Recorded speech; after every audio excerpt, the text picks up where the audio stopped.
అమ్మ ఎట్లా చూస్తారు అనసూయ పైన చేసిన కామెంట్స్ విషయంలో నన్ను కావాలన్న నా స్వేచ్ఛను హరిస్తా ఉన్నారు, అంటే నేను ఏ బట్టలు వేసుకుంటే మీకేం సమస్య అని చెప్పి రకరకాలుగా మాట్లాడి చాలా మంది పైన కూడా కేసులు వేసి మీరు ఇప్పటికి గచ్చిబౌలి పిఎస్ దగ్గర కూడా వచ్చారు. ఎట్లా చూస్తారు ఈ మాటల్ని? మరి ఏంది అనసూయ ఇలా వచ్చి కేసు వాపస్ తీసుకుంటే మీరు సైలెంట్ అయ్యే ఛాన్స్ ఉందా? అసలు ఏం చేయబోతుంది?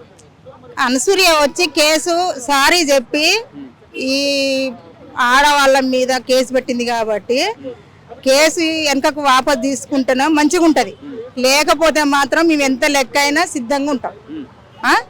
అదొకటి. నా స్వేచ్ఛ నేను చూసుకుంటాను అనుకుంటాను అనుకో, ఆమె ఇంట్లో వరకు చూసుకోవాలి. బయట ప్రపంచం గురించి మన తెలుగు రాష్ట్రాల గురించి తిరిగితే మాత్రం మేము ఊకో, ఎంత లెక్క అయినా మేము పోరాడుతూనే ఉంటాం. అదొకటి. మేము చెప్పేది ఏంటంటే ఆమె స్పందన ఆమె చూసుకుంటే ఈ బయట ప్రపంచం ఎట్లా ఏమైపోవాలి, ఈ పిల్లలందరూ ఏమైపోవాలి, యూత్ పిల్లలందరూ. నువ్వు చిన్న చిన్న బట్టలు పొట్టి పొట్టి బట్టలు వేసుకుంటే నువ్వు ఒక యాంకరింగ్, నువ్వు ఒక హీరోయిన్ కాదు కదా. హీరోయిన్ అయితే అది సినిమాల వరకే సెట్ అవుతుంది. నువ్వు యాంకరింగ్ చేసేదాన్ని. నేను ఒక హీరోయిన్నే, నేను స్విమ్మింగ్ పూల్ ఆడతా, నేను రోడ్డు మీద ఆడతా, నేను ఆడతా ఈడాడతానంటే అది పిల్లలందరూ పాడైపోతారు. నీకేం పుట్టింది? నువ్వు ఒక ఆడదాని, నువ్వు ఇంట్లో ఉండరాదు. సరే ఏదో సంధ్యారెడ్డి అన్నదనుకో, అన్నదాన్ని పట్టుకొని నువ్వు ఇట్లా పబ్లిక్ లో తీసుకొచ్చుడు నీ పరువు పోతుంది కదా. నీ పొట్టి బట్టలు అంటే నీ పరువు పోతుంది. మేము నిండిగా వేసుకున్నాం కాబట్టి మేము మాట్లాడగలుగుతాను. అనసూయ మదర్ ఫ్యామిలీ బాండ్ మేము కేసు పెట్టినావు, నీ సంగతి మేము చూసుకుంటాం, ఎంత లెక్కైనా మేము వస్తాం, మేము వదిలిపెట్టేదే లేదు.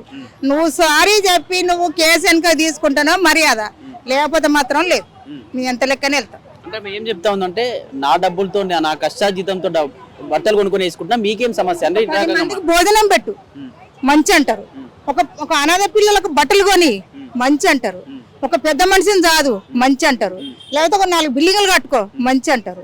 నువ్వు బట్టలు వేసుకుంటే ఏమవుతుందమ్మా నీకల్లా?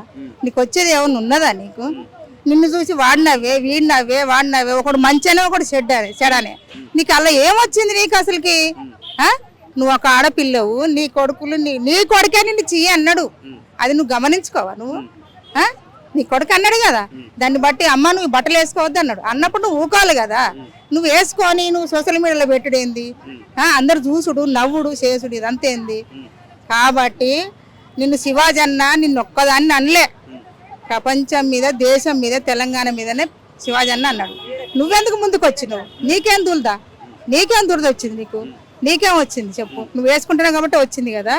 కాబట్టి ఈ కేసు నువ్వు అమ్మటే రిటర్న్ తీసుకోవాలి, సంధ్యకు సారీ చెప్పి కేసు తీసుకోవాలి. కేసు రిటర్న్ తీసుకుంటే మీరు సైలెంట్ అవుతారా, లేకపోతే మళ్ళీ ఎటువంటి ఇష్యూ జరిగిన ఇటువంటి బట్టలు వేసుకున్నా మళ్ళీ మీరు ముందుకు వచ్చి పోవడం చేస్తారు? వేసుకోవద్దని అంటాను మేము. వేసుకోవద్దు, పద్ధతిగా ఒక ఆడపిల్లలాగా పద్ధతిగా తిరుగు. నువ్వు ఇంట్లో వేసుకో, నేను ఇంట్లో వేసుకుంటే మేము ఎవరమానం. నువ్వు బయట వేసుకొని తిరిగి సోషల్ మీడియాలో టీవీలలో పోవాల సెల్లులలో పెడితే మా పరువు పోతుంది, పిల్లలాగా అవుతారు, మా పరువు పోతుంది. ఒక ఆడది ఇట్లా అంటే ఒక మూవరు చూస్తే నీకెళ్ళి చూస్తాడే నాకెళ్ళి చూస్తాండే, నాకు ఇల్వే ఉంది నీకు ఇల్వే ఉంది అక్కడ.